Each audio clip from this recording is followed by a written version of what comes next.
पानी पे तस्वीर बना सकते हो तुम।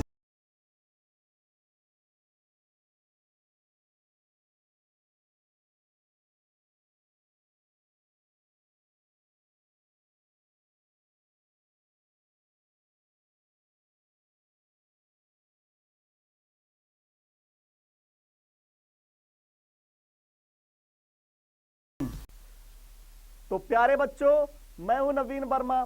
स्वागत है आपका आपके प्यारे से चैनल इनक्रेडिबल कीमिया में।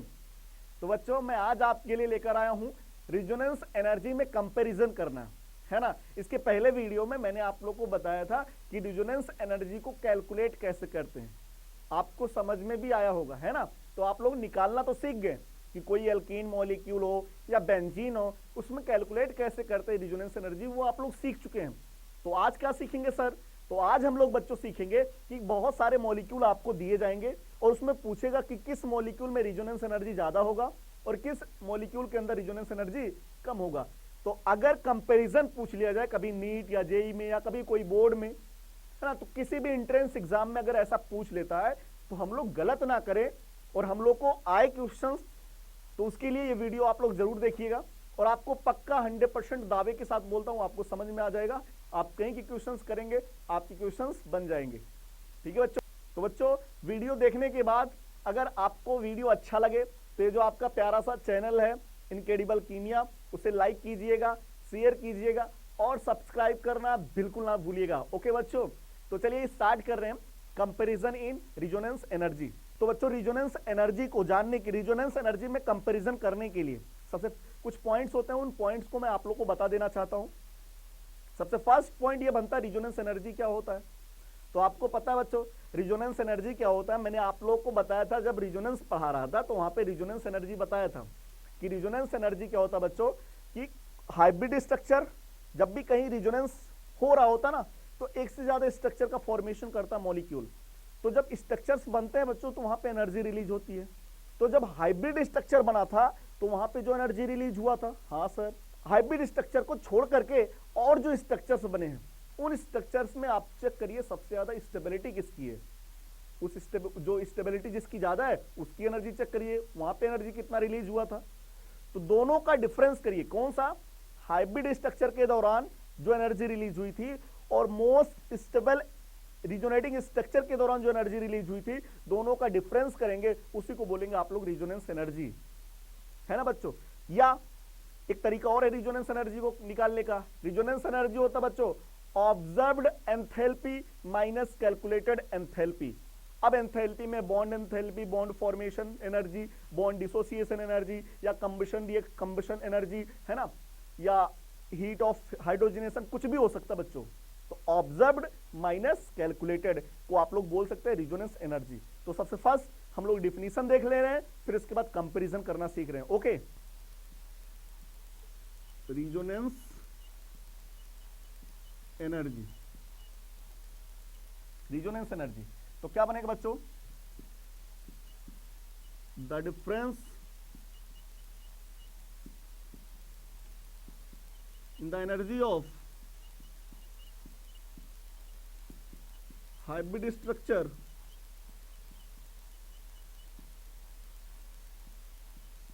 and most stable resonating structure, most stable resonating structure,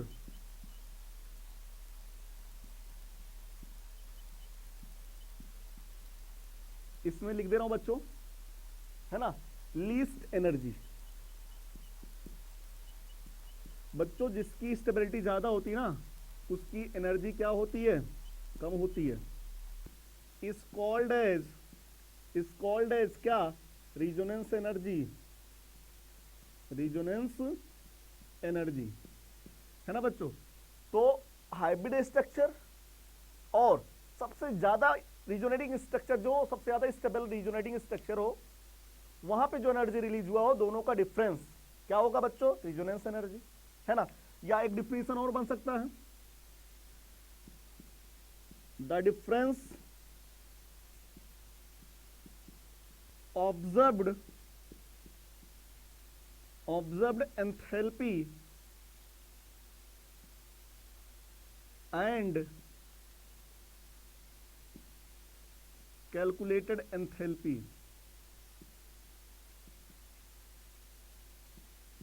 है ना बच्चों। तो the difference of observed enthalpy and calculated enthalpy, मतलब एंथैल्पी के प्लेस पे आप लोग bond energy, bond dissociation energy, combustion, combustion, heat of combustion, है ना, हीट ऑफ फॉर्मेशन, कुछ भी आप रख सकते हैं। तो ऑब्जर्व माइनस कैलकुलेटेड, ट्रिक कैसे रखेंगे आप लोग, रिजोनेंस एनर्जी इक्वल टू क्या होगा बच्चों, ऑब्जर्व्ड माइनस कैलकुलेटेड, है ना।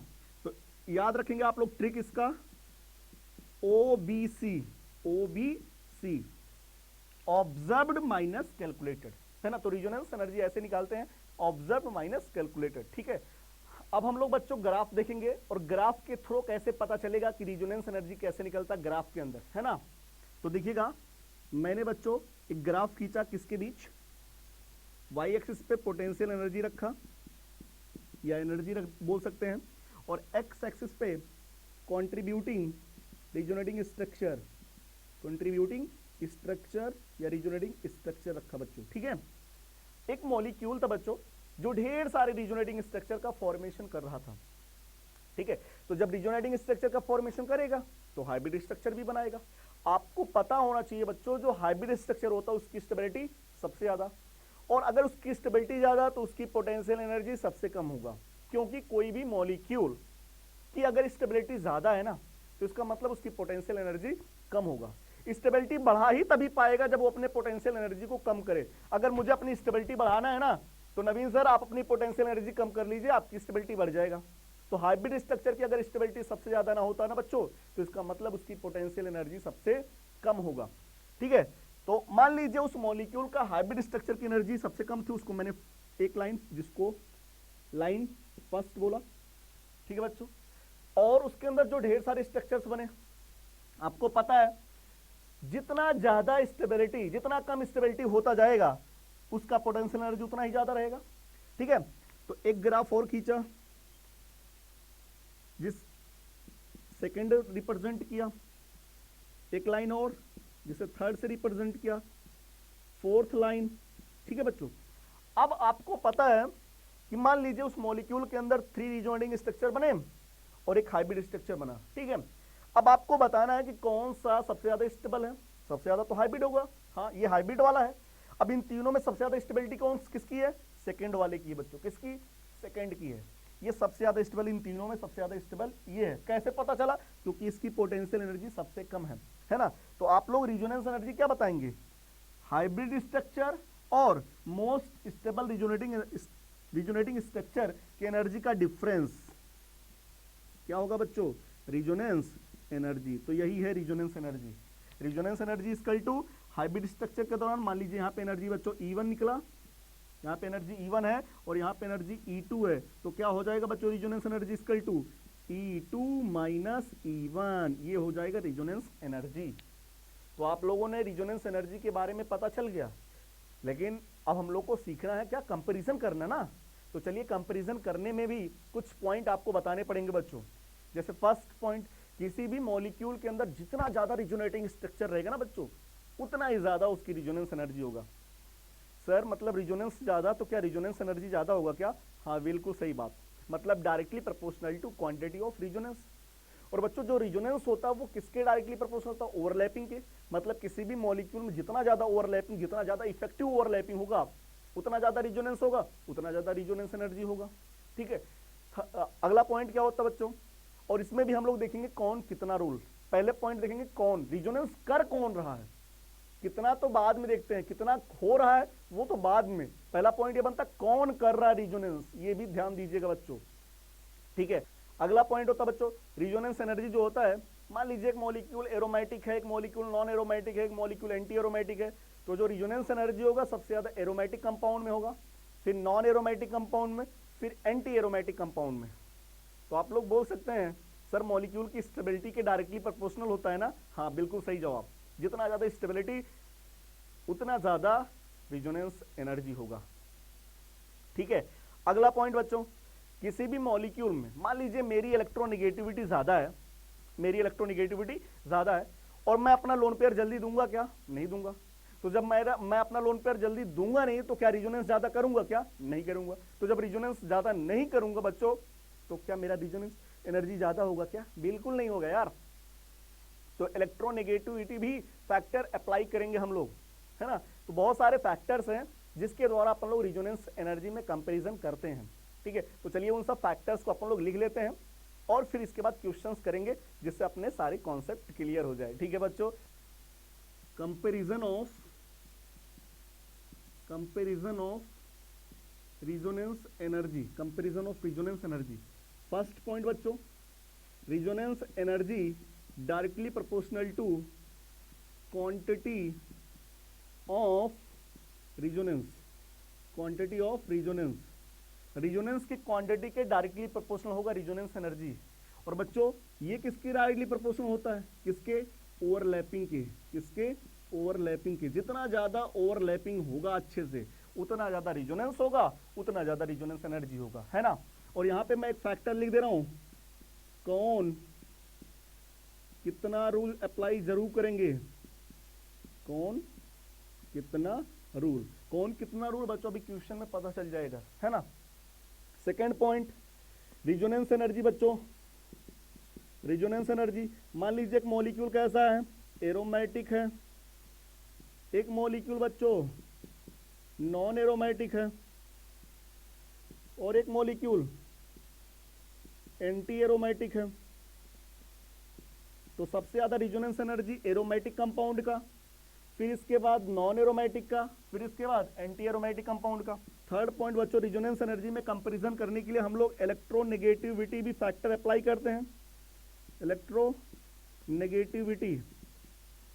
एक पॉइंट आप लोग देखिएगा बच्चों, एक पॉइंट देखिएगा, जैसे मान लीजिए एक मॉलिक्यूल है, एक मॉलिक्यूल है लाइक दिस, ये मॉलिक्यूल है ना बच्चों, ये मॉलिक्यूल है। और एक मॉलिक्यूल इस तरीके से बच्चों,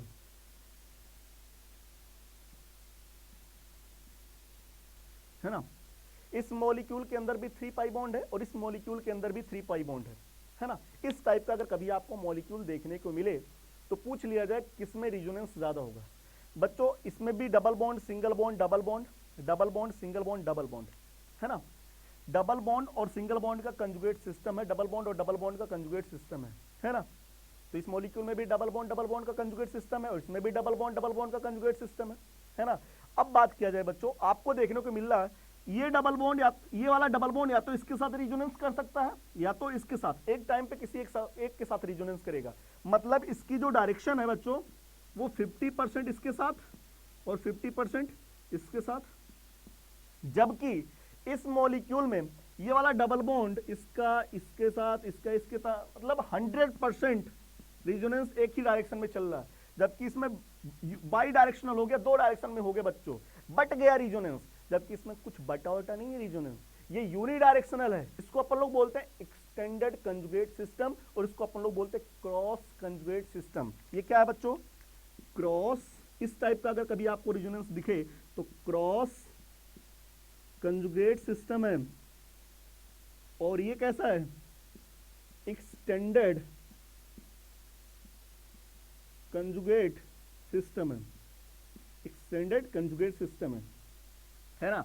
और बच्चों हमेशा एक्सटेंडेड कंजुगेट सिस्टम कैसा होता है? यूनिडायरेक्शनल होता है, यूनिडायरेक्शनल होता है। और जब यूनिडायरेक्शनल होगा बच्चों ये कैसा होता है? इफेक्टिव होता है। कैसा होता है? इफेक्टिव होता है। मतलब ये वाले मॉलिक्यूल की स्टेबिलिटी ज्यादा मोर स्टेबल होगा बच्चों। कैसा होगा? मोर स्टेबल होगा, है ना। तो रिजोनेंस एनर्जी भी सबसे ज्यादा किसका? एक्सटेंडेड कंजुगेट सिस्टम का। तो कभी भी कोई ऐसा मॉलिक्यूल दिया जाए जिसमें एक्सटेंडेड कंजुगेट सिस्टम है और एक ऐसा मॉलिक्यूल दिया जाए जिसमें क्रॉस कंजुगेट सिस्टम हो रहा है, तो आप लोग बोलेंगे एक्सटेंडेड कंजुगेट सिस्टम की रिजोनेंस एनर्जी या स्टेबिलिटी या रिजोनेंस कुछ भी पूछा जाए, एक्सटेंडेड कंजुगेट सिस्टम के अंदर सब कुछ ज्यादा होता है क्रॉस कंजुगेट सिस्टम के कंपेरिजन में। क्लियर है? ठीक है बच्चों, तो यही फैक्टर्स अपने को देखना है रिजोनेंस एनर्जी में कंपेरिजन करने के लिए। तो ठीक है बच्चों, अब मैं आपके सामने कुछ क्वेश्चंस लेकर आ रहा हूं और उसी क्वेश्चंस में आपको पता चल जाएगा कि आपको कितना समझ में आया है। ठीक है, तो चलिए स्टार्ट कर रहा हूं क्वेश्चंस। तो चलिए देखिए बच्चों, क्वेश्चन नंबर फर्स्ट में आपको देखने को मिल रहा है कि फर्स्ट मॉलिक्यूल्स में थोड़ा सा रेजोनेंस कम है, सेकेंड मॉलिक्यूल में नंबर ऑफ पाई बॉन्ड की वजह से रेजोनेंस थोड़ा सा और ज्यादा हो गया, और थर्ड वाले मॉलिक्यूल में भी 3 पाई बॉन्ड, सेकेंड वाले मॉलिक्यूल में भी 3 पाई बॉन्ड। तो रेजोनेंस तो दोनों में अप्रॉक्स सेम ही रहेगा, है ना। लेकिन मैं बात करूं ये मॉलिक्यूल एरोमेटिक है और ये मॉलिक्यूल कैसा है, नॉन एरोमेटिक है ना बच्चों। तो रेजोनेंस एनर्जी मैंने आप लोग को बताया, क्वांटिटी ऑफ रेजोनेंस देखते हैं, इसके बाद एरोमेटिक कंपाउंड की रेजोनेंस ज्यादा होती है as compare to non aromatic compound. तो सबसे ज्यादा रेजोनेंस एनर्जी किसकी, बेंजीन की, फिर इसके बाद ये ट्रिपल बॉन्ड वाले की, फिर इसके बाद डबल बॉन्ड वाले की, है ना। क्योंकि बच्चों क्वांटिटी ऑफ रेजोनेंस लगातार बढ़ रहा है, इन दोनों में क्वांटिटी सेम हो गया, तो क्वांटिटी सेम बच्चों, तो ये एरोमेटिक है और ये नॉन एरोमेटिक है। क्योंकि नॉन एरोमेटिक में बच्चों क्योंकि एरोमेटिक में बच्चों रिंग और रेजोनेंस होना कंपलसरी है और 4n+2 पाई इलेक्ट्रॉन का फॉलो भी करना चाहिए, जबकि इसमें रिंग ही नहीं है, तो ये कैसा है, नॉन एरोमेटिक हो गया। क्वेश्चन नंबर सेकंड में देखिएगा बच्चों, double bond single bond positive charge, double bond single bond, double bond single bond positive charge. ठीक है, पूरे मॉलिक्यूल के अंदर बच्चों, सभी मॉलिक्यूल के अंदर कंजुगेट सिस्टम है। इसमें एक डबल बॉन्ड और पॉजिटिव चार्ज का कंजुगेट सिस्टम है, इसमें 2 डबल बॉन्ड और पॉजिटिव चार्ज का कंजुगेट सिस्टम है, और थर्ड वाले मॉलिक्यूल में 3 पाई बॉन्ड और एक पॉजिटिव चार्ज का कंजुगेट सिस्टम है। तो सबसे ज्यादा रेजोनेंस किसमें होगा, थर्ड मॉलिक्यूल में। अगर इसमें रेजोनेंस ज्यादा तो रेजोनेंस एनर्जी ज्यादा, फिर इसके बाद इसमें आएगा, फिर इसके बाद इसमें आएगा, तो सबसे ज्यादा रेजोनेंस एनर्जी किसमें बच्चों, थर्ड मॉलिक्यूल में, फिर सेकेंड मॉलिक्यूल में, फिर फर्स्ट मॉलिक्यूल में। तो इन दोनों मॉलिक्यूल के अंदर हम लोगों ने देखा किससे, क्वांटिटी ऑफ रेजोनेंस बढ़ रहा था, जिसकी वजह से रेजोनेंस एनर्जी क्या हो रहा था बच्चों, इंक्रीज कर रहा था। ठीक है, अब देखा जाए क्वेश्चन नंबर थर्ड में देखिएगा बच्चों, इसमें जो रेजोनेंस है सभी में कार्बन के ऊपर नेगेटिव चार्ज है। ओके, ठीक है, सभी में डबल बॉन्ड 2-2 है। ओके, अब बात क्या करें सर, कैसे चेक करें, तो आप लोग रिजोनेटिंग स्ट्रक्चर बनाएंगे बच्चों, नेगेटिव को पाई बॉन्ड, पाई को नेगेटिव, फिर नेगेटिव को पाई, पाई को नेगेटिव, नेगेटिव को पाई, पाई को नेगेटिव, नेगेटिव को पाई, पाई को नेगेटिव, नेगेटिव को पाई, पाई को नेगेटिव, नेगेटिव को पाई, पाई को नेगेटिव। तो इसमें नाइट्रोजन के ऊपर नेगेटिव चार्ज फाइनली आएगा, इसमें कार्बन के ऊपर नेगेटिव चार्ज आएगा, इसमें ऑक्सीजन के ऊपर नेगेटिव चार्ज आएगा। अच्छा ये बताइए सबसे ज्यादा अच्छा नेगेटिव चार्ज किसके ऊपर है, मोर इलेक्ट्रोनेगेटिव एटम के ऊपर नेगेटिव चार्ज ज्यादा अच्छा। तो बच्चों स्टेबिलिटी किस रेजोनेटिंग स्ट्रक्चर की ज्यादा होगी, सबसे ज्यादा थर्ड का होगा। ठीक है, फिर इसके बाद फर्स्ट का होगा, और कार्बन की इलेक्ट्रोनेगेटिविटी कम होगी तो उसके ऊपर नेगेटिव चार्ज उतना ज्यादा अच्छा नहीं होगा, तो स्टेबिलिटी थोड़ा सा कम होगा, स्टेबिलिटी कम होगा तो रेजोनेंस एनर्जी भी कम होगा। तो सबसे ज्यादा रेजोनेंस एनर्जी किसमें बच्चों, थर्ड में, फिर इसके बाद फर्स्ट में, फिर इसके बाद सेकेंड में। क्वेश्चन नंबर फोर्थ में देखा जाए, क्वेश्चन नंबर फोर्थ में बच्चों ये बेंजीन है, ये नेप्थलीन है, एंथ्रासीन है। एंथ्रासीन में सबसे ज्यादा रेजोनेंस, फिर नेप्थलीन में, और सबसे कम बेंजीन में। तो इधर से इधर चलने पे क्या हो रहा बच्चों, क्वांटिटी ऑफ रेजोनेंस बढ़ रहा है, जिसकी वजह से रेजोनेंस एनर्जी क्या होगा बच्चों, बढ़ेगा। तो सबसे ज्यादा रेजोनेंस एनर्जी एंथ्रासीन में, फिर नेप्थलीन में, और सबसे कम बेंजीन में। क्वेश्चन नंबर फिफ्थ में देखा जाए, क्वेश्चन नंबर फिफ्थ में बच्चों सभी में बेंजीन है, हाँ सर, सभी में फंक्शनल ग्रुप बच्चों OH, क्लोरीन और NH2 लगे हैं, एक में OH, एक में क्लोरीन और एक में NH2 ग्रुप फंक्शनल ग्रुप लगा है। तो फर्स्ट मॉलिक्यूल में OH फंक्शनल ग्रुप लगा है, सेकंड में क्लोरीन एंड थर्ड में NH2 फंक्शनल ग्रुप लगाया गया है। ठीक है, अब आपको बताना है कि किसमें रेजोनेंस एनर्जी ज्यादा होगा। तो बच्चों सभी में क्वांटिटी ऑफ रेजोनेंस तो सेम है, लेकिन अगर मैं बात करूं थोड़ा सा इफेक्ट पड़ेगा किससे, ओवरलैपिंग से। बच्चों ऑक्सीजन का 2p ऑर्बिटल, कार्बन का 2p ऑर्बिटल ओवरलैपिंग क्या होगा, तो 2p ओवरलैपिंग इसमें हुआ होगा। इसमें कार्बन का तो 2p ऑर्बिटल, लेकिन क्लोरीन का कौन सा orbital, 3p orbital, 2p 3p overlapping हुआ होगा इसमें। नाइट्रोजन का 2p ऑर्बिटल, कार्बन का भी 2p ऑर्बिटल, तो कौन सा ओवरलैपिंग बच्चों, 2p 2p 2p 2p, जबकि क्लोरीन वाले में 2p 3p ओवरलैपिंग। तो 2p 3p ओवरलैपिंग थोड़ा सा कम इफेक्टिव होता है, ज्यादा इफेक्टिव कौन होता है, 2p 2p ओवरलैपिंग। क्योंकि साइज ऑफ ऑर्बिटल बढ़ जाने से ओवरलैपिंग डिक्रीज कर जाती है। तो बच्चों फर्स्ट और थर्ड में ओवरलैपिंग ज्यादा होगा, क्योंकि टूपी टूपी ओवरलैपिंग बहुत अच्छा होता है। अब बच्चा फर्स्ट और थर्ड में सबसे ज्यादा किसका? बच्चों टूपी टूपी ओवरलैपिंग, टूपी टूपी ओवरलैपिंग। फिर हम लोग देखेंगे इलेक्ट्रोनेगेटिविटी। ऑक्सीजन के पास लोन पेयर है, यहाँ जो लोन पेयर दे रहा है वो कौन दे रहा है? ऑक्सीजन। और यहाँ पे जो लोन पेयर दे रहा है वो कौन दे रहा है? नाइट्रोजन। जल्दी लोन पेयर रिजोनेंस में कौन पार्टिसिपेट कराएगा? नाइट्रोजन। क्यों? क्योंकि उसकी इलेक्ट्रोनेगेटिविटी कम है, और कम इलेक्ट्रोनेगेटिव वाला आइटम जल्दी अपना लोन पेयर पार्टिसिपेट कराएगा। तो जब लोन पेयर जल्दी पार्टिसिपेट कराएगा तो रिजोनेंस यहाँ ज्यादा, और इसमें रिजोनेंस कम। तो बच्चों रिजोनेंस एनर्जी ज्यादा किसका? सबसे ज्यादा 3 का, फिर बच्चों फर्स्ट का, फिर किसका? सेकंड का। ठीक है। अब बात करते हैं क्वेश्चन नंबर 6 में। क्वेश्चन नंबर 6 में देखने को मिल रहा है आपको ऑक्सीजन के पास लोन पेयर है। इसमें जो कंजुगेट सिस्टम है, double bond single bond lone pair single bond double bond, है ना बच्चों? तो इसमें लोन पेयर और डबल बॉन्ड के साथ कंजुगेट सिस्टम है। इसमें भी लोन पेयर और डबल बॉन्ड के साथ कंजुगेट सिस्टम है। आपको देखने को मिल रहा है यहाँ पे या तो लोन पेयर इसके साथ रिजोनेंस करेगा और या तो इसके साथ रिजोनेंस करेगा, क्योंकि लोन पेयर और डबल बॉन्ड वाले कंजुगेट सिस्टम में क्या करते हैं? लोन पेयर को पाई बनाते हैं और पाई को नेगेटिव चार्ज। तो लोन पेयर को पाई बनाएंगे, पाई को नेगेटिव चार्ज, है ना बच्चों? तो यहाँ पे क्रॉस कंजुगेशन है, और यहाँ पे सिंगल डायरेक्शन में है। लोन पेयर को पाई, पाई को नेगेटिव, नेगेटिव को पाई, पाई को नेगेटिव। तो ये एक्सटेंडेड कंजुगेट सिस्टम है और ये क्रॉस कंजुगेट सिस्टम है। तो इसमें रिजोनेंस एनर्जी क्या होगा? कम होगा। इसमें रिजोनेंस एनर्जी ज्यादा होगा। तो सबसे ज्यादा रिजोनेंस एनर्जी किसमें होगा? सेकंड वाले में। कैसे? क्योंकि ये एक्सटेंडेड है, एक्सटेंडेड कंजुगेट सिस्टम है, और जबकि ये कैसा बच्चों? क्रॉस कंजुगेट सिस्टम है। ठीक है। तो इसलिए सेकेंड मॉलिक्यूल का रिजोनेंस एनर्जी ज्यादा होगा एज कंपेयर टू फर्स्ट वाले मॉलिक्यूल के, है ना? स्टेबिलिटी भी पूछता, इसकी स्टेबिलिटी ज्यादा है। क्वेश्चन नंबर 7 में, क्वेश्चन नंबर 7 में ये है फ्यूरॉन, ये है पाइरोल और ये है थायोफीन, है ना? अगर मैं बात करूं, आपको पता है ऑक्सीजन के पास 2 लोन पेयर है, क्योंकि 2 बॉन्ड बनाने के बाद 2 लोन पेयर रहेगा। नाइट्रोजन के पास 1 लोन पेयर, सल्फर के पास भी 2 लोन पेयर, है ना?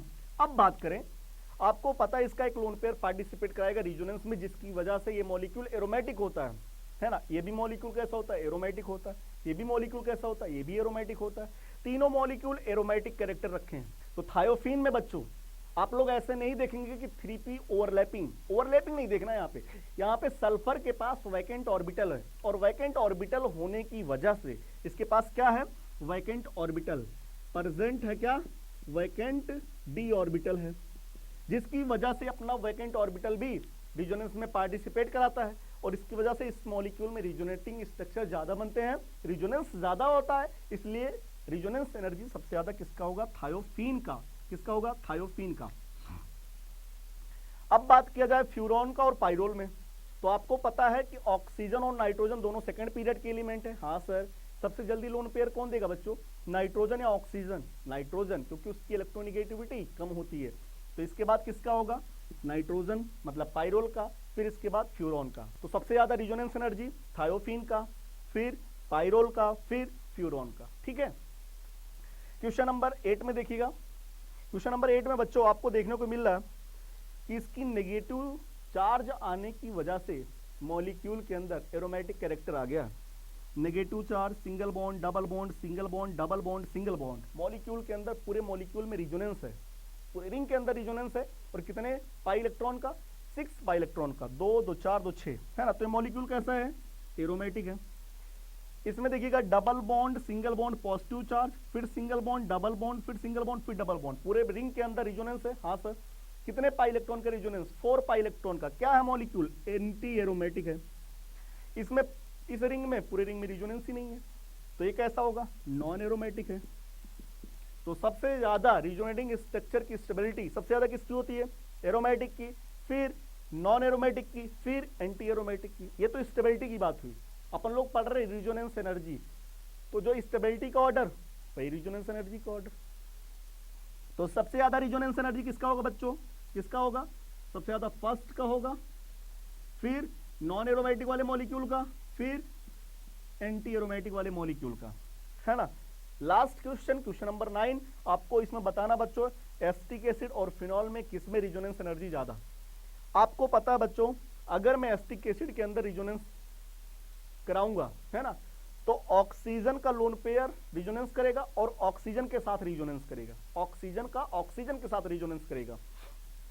जबकि फिनॉल में रिजोनेंस ज्यादा है, नंबर ऑफ रिजोनेटिंग स्ट्रक्चर इसमें ज्यादा फिनॉल में, बट इसमें रिजोनेंस किसके साथ कर रहा है, ऑक्सीजन का लोन पेयर कार्बन के ऊपर जाएगा।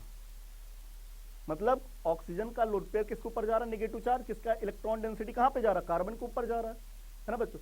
तो मोर इलेक्ट्रोनिगेटिव से लेस इलेक्ट्रोनिगेटिव एटम के ऊपर जा रहा है, वो ज्यादा अच्छा नहीं है। तो इसमें क्वालिटी ज्यादा है, इसमें क्वालिटी बहुत ज्यादा है, ये क्वालिटी रिजोनेंस है। इसमें ज्यादा resonance, number of resonating structure phenol में ज्यादा है, लेकिन बच्चों इसमें क्वालिटी ज्यादा, ये मैं आपको इसके पहले लेक्चर में आपको पढ़ा चुका हूं, ठीक है। तो मैं बात करूं बच्चों, इसमें नेगेटिव चार्ज कहां पे जाएगा, ऑक्सीजन से शुरू ऑक्सीजन पे खत्म, ऑक्सीजन से शुरू कार्बन पे खत्म। इसलिए सबसे पहले हम लोग देखते हैं कौन किसके साथ रिजोनेंस हो रहा है, ऑक्सीजन का ऑक्सीजन के साथ, ऑक्सीजन का कार्बन के साथ। तो बच्चों बताइए सबसे अच्छा रिजोनेटिंग स्ट्रक्चर कौन सा होगा, एसिटिक एसिड का, है ना। तो मैं बात करूं इसमें स्टेबिलिटी ज्यादा है, तो इसलिए रिजोनेंस एनर्जी किसका ज्यादा, एसिटिक एसिड का, ठीक है। तो ये था बच्चों रिजोनेंस एनर्जी में कंपैरिजन।